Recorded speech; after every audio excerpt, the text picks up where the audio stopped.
எனக்கு ரொம்ப நாளா ஒரு டவுட் இருக்குங்க. உங்க மேல இல்ல. எங்க அப்பா 35 வருஷத்துக்கு முன்னாடி செத்து போயிட்டாரு.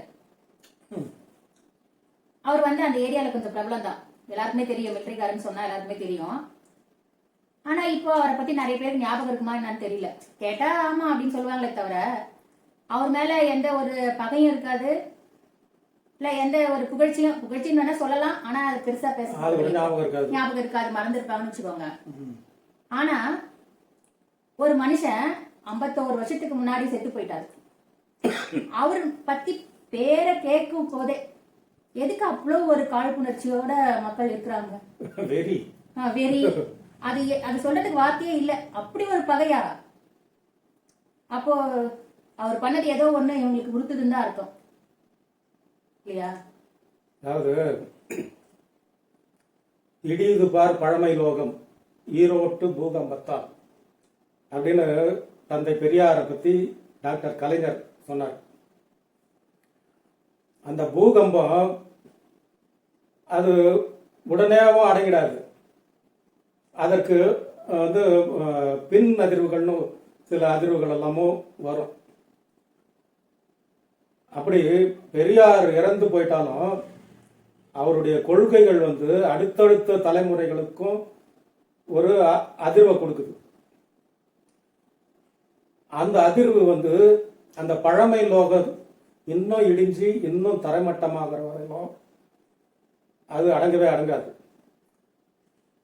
பெரியார் உயிரோட இருந்தப்போ இருந்ததை விட இன்னைக்கு பல பேர் அவருடைய கொள்கைகளை புரிஞ்சுக்கிட்டு பரவலா அவங்க வந்து இந்த ஸ்லீப்பர் செல்லுன்றாங்கல்ல, அது போல இருக்கிறவங்க நிறைய பேர் இருப்பாங்க. அவரால பலன் அடைஞ்சவங்க, அவருடைய தத்துவங்களால பலன் அடைஞ்சவங்க அவரை இப்போ நினைச்சு பார்க்குறாங்க, இவர் வந்ததுக்கு பிறகுதான் இவ்வளவு மாற்றங்கள் ஏற்பட்டிருக்கு, அதனால இவரை வந்து விடாப்பிடியா பிடிச்சுக்கணும். இவருடைய இந்த கொள்கைகள் அது 95 வருஷத்துக்கு முன்னாடி செங்கல்பட்டு சுயமரியாதை மாநாட்டில் போடப்பட்ட தீர்மானங்கள்னு இருக்குல்ல, அது உலகையே வந்து ஒரு புரட்டி போடுற ஒரு தீர்மானம்.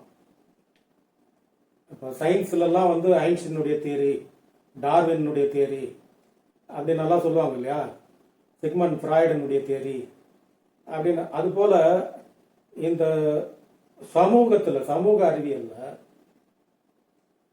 பெரியாருடைய தியரி மார்க்ஸனுடைய தியரியை விட மிகப்பெரிய அதிர்வை தமிழ்நாட்டில் ஏற்படுத்தியிருக்கு. இதனுடைய விளைவு இதை பற்றி மொழி பிரச்சனைனாலையும் தமிழ்நாடு எப்பயுமே தன்னை பெருசாக வெளியே காட்டிக்கிறது இல்லை, அது ஒரு மிகப்பெரிய குறை. ஆனால் தமிழ்நாட்டில் மட்டும் ஏன் இப்படி திரும்ப திரும்ப பெரியார் கொள்கையை வச்சு இந்த 60 வருஷமா திராவிட இயக்கம் ஆண்டுகிட்டு வருது இல்ல, இது அவங்களால பொறுத்துக்கவே முடியல. இதை எப்படியாவது ஒழிக்கணும்னு பாக்குறாங்க. எத்தனையோ கூலிகளை ஏவி விடுறாங்க, வெறி நாய்களை ஏவி விடுறாங்க. ஆனா எல்லாத்தையும் சமாளிக்கிறதுக்கு பெரியாருடைய தத்துவம் எப்பயும் தயாரா இருக்குது, ராணுவம் போல. அப்படி சீமானுக்கு 10 ரூபாய்க்கு ஒரு எலும்பு துண்டை தூக்கி போட்டா அவன் இப்படி சண்டை போடுறான். ஒரு தலைவர் அப்படின்னா இந்த உடல் மொழி ஒரு தலைவருக்கான உடல் மொழியே இல்லை. எந்த ஒரு சவாலையும் கொள்கை ரீதியா ஒரு நாகரிகமான முறையில சொல்லணும். அங்க போய் பத்திரிகையாளர்கிட்ட அவனுடைய உடல் மொழியை நாம நடிச்சு கூட காட்ட முடியல. அப்படி ஆவேசமா பேசி வரியா சண்டைக்கு வரியா அதை வரியா இதை வரியா பேசுறது, அடுத்தவங்களை தரக்குறைவா பேச வேண்டியது, உடனே பெரியார் பெருசா பண்ணிட்டாரா அப்படி இப்படின்னு கத்த வேண்டியது. எதிரிகளுக்கு இன்னும் அந்த கொலை நடுக்கம் தீரல, தீரவே தீராது. அதனால இது இப்படியே தான் நடக்கும். இப்போ எத்தனையோ தலைவர்கள் இருக்கிறாங்க. அந்த தலைவர்களாகட்டும் கொள்கைகளை கூட என்ன பண்றாங்க, வேற ஒரு தலைவர்களுடைய கொள்கை வந்து அதை உள்வாங்கிடுது இல்ல கிரகிச்சிடுது. ஆனா பெரியார் என்ற ஒருத்தரையும் பெரியார் என்ற அந்த கொள்கையை வந்து வேற எந்த ஒரு கொள்கையாலேயோ இல்ல எந்த ஒரு தலைவராலேயோ அதை வந்து கிரகிக்க முடியலையே ஏன்? பெரியாருடைய கொள்கைகள் வந்து எந்த விதமான சமரசத்துக்குமே இடம் கொடுக்கல. அப்படின்னா இந்த ஆதிக்க சக்திகளுக்கு எதிராக அவர் ஒரு சின்ன இடைவெளியை கூட விடல. அந்த அளவுக்கு நெருக்கமா ஆணி அடிச்சிட்டார். ஆனா மற்றவர்கள் எல்லாம் கொஞ்சம் நீக்கு போக்கோட நடந்திருக்கிறாங்க. ஒரு சில இடங்கள்ல அவங்க கொஞ்சம் பலவீனப்பட்டு இருக்கிறாங்க. சில முகதாட்சண்யத்துக்காக சிலதை வந்து கொஞ்சம் எடுத்து சொல்ல தயங்கியோ அல்லது அதை வந்து கொஞ்சம் போகட்டும் அப்படின்ற மாதிரி விட்டு கொடுத்துருக்குறாங்க.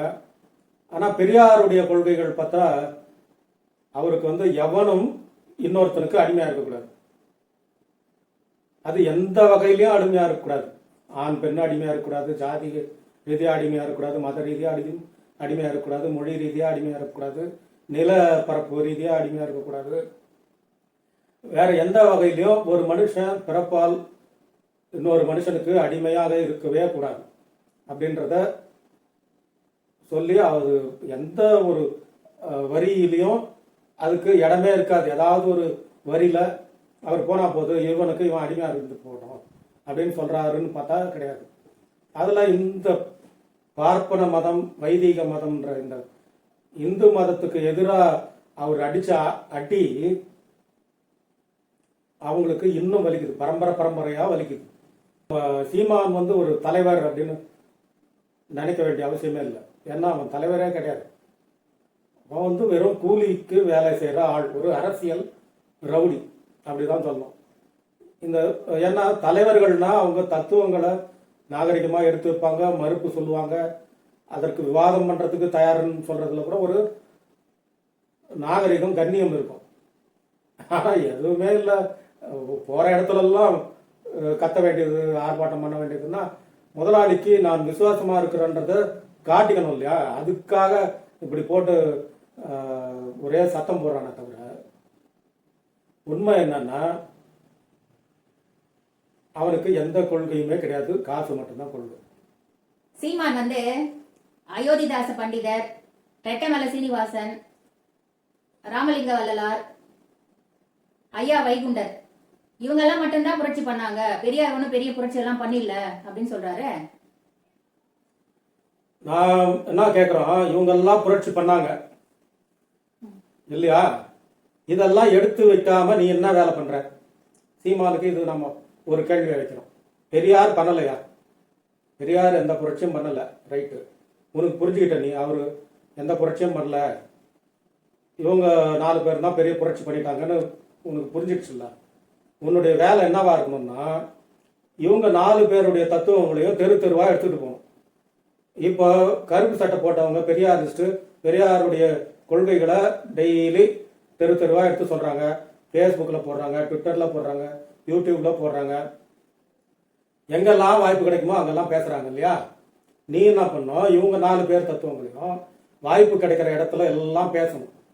அதை விட்டுட்டு ஈழத்துல பிரபாகரன் பண்ணாரு, புரட்சி பண்ணிட்டாரு அப்படின்னு, என்ன புரட்சி பண்ணாருன்னு எதுவும் சொல்றது இல்லை. இவன் போய் இவனுக்கு ஆமக்கறி போட்டாரு, அப்புறமா வேற என்ன கறி எல்லாமும் போட்ட வகை வகையா மிலிட்ரி ஹோட்டல் நடத்தின மாதிரி ஒரு பிரபாகரன் என்ற மாவீரன் ஒரு இமேஜ் நமக்கு இருக்குது. ஆனா அவரை மிலிட்ரி ஹோட்டல்காரர் மாதிரி பண்ணிட்டான் இந்த சீமான். போர் உச்சத்துல இருக்கும்போது இவனுக்கு வகை வகையா கறி செஞ்சு போட்டு செஞ்சதுதான் பிரபாகரன் செய்த புரட்சியா? இதே கதை தான் நான் சொல்றான். அவன் போர் நடந்துட்டு இருக்கும்போது இவனுக்கு துப்பாக்கி சுடுறதுக்கு பயிற்சி கொடுத்துட்டு இருந்தாங்க. ஏன்னா அவன் அங்க எதிரிய பார்ப்பானா, இவனுக்கு துப்பாக்கி பயிற்சி கொடுப்பானா? கொஞ்சம் கூட அறிவு இல்லையா? இல்ல கேட்கறவெல்லாம் அவ்வளோ முட்டாள்களா? உடனே இதை விட்டுட்டு உடனே கருணாநிதி தான் மொத்த பேரையும் ஒழிச்சாரு, ஈழத்துல வந்து 1.5 லட்சம் பேரை கொண்டு குவிச்சிட்டதுக்கு கருணாநிதி தான் எதனா ஒரு கதை சொல்லலாம். இன்னைக்கு பேசுறான் இல்லையா? பெரியார் வந்து உன்னுடைய உடல் இச்சையை தீர்த்துக்கிறதுக்கு உன்னுடைய தாயோ மகளையோ அக்கா தங்கச்சியோ பயன்படுத்திக்கோன்னு சொன்னாருன்னு ஆதாரம் இல்லாம பேசுற மாதிரி, ஈழத்தமிழர்கள் 1.5 லட்சம் பேர் சாவுக்கு காரணம் கருணாநிதி, இதை எடுத்துக்குவான் உடனே. அதுக்கு எந்த ஆதாரமும் இல்லை, அதை நாங்கள் நம்பவும் இல்லைன்னு திமுகவுக்கு திரும்ப ஓட்டு போட்டு மக்கள் ப்ரூவ் பண்ணிட்டாங்க திமுக மேல எங்களுக்கு எந்த வெறுப்பும் கிடையாது அப்படின்னு. ஏன்னா திமுகன்றது தமிழ்நாட்டு மக்களுக்காக உண்டாக்கப்பட்ட கட்சி. இந்த தமிழ்நாட்டு மக்களை காப்பாற்றணும், இவர்களை வாழ்க்கையில உயர வைக்கணும் அப்படின்றதுக்காக ஏற்படுத்தப்பட்ட கட்சி. இன்னொரு நாட்டில் ஒரு பிரச்சனை உண்டாகுதுன்னா தார்மீக ரீதியாக சில ஆதரவுகளை கொடுக்கறது இயல்பு. அப்படித்தான் நம்ம அதெல்லாம் பார்க்க முடியுமே தவிர அங்கே நம்ம ஆதரவு கொடுத்தப்பவும் அங்கே தனி நாடு கிடைச்சிடல. இவன் சொல்றபடி பார்த்தா இப்போ கலைஞர் டெசோ மாநாடெல்லாம் நடத்தினார். அந்த டெசோ மாநாடு நடத்தி அவங்களுக்கு ஆதரவு கொடுத்தப்போ அந்த தமிழீழம் கிடைச்சிட்டு இருக்கணும். கிடைக்கல அப்படின்னா இவங்க தார்மீக ரீதியாக ஒரு ஆதரவு கொடுக்குறாங்கன்னு தான் அர்த்தம். மற்றபடி அவங்களுடைய வெற்றி தோல்விக்கு அவங்க தான் பொறுப்பாக முடியும். எல்லை கடந்து இன்னொரு நாட்டில் போய் நம்மளால தலையிட முடியாது. ஆனா இவன் இங்க அயோத்திதாச பண்டிதரும் ரெட்டமலை சீனிவாசனும்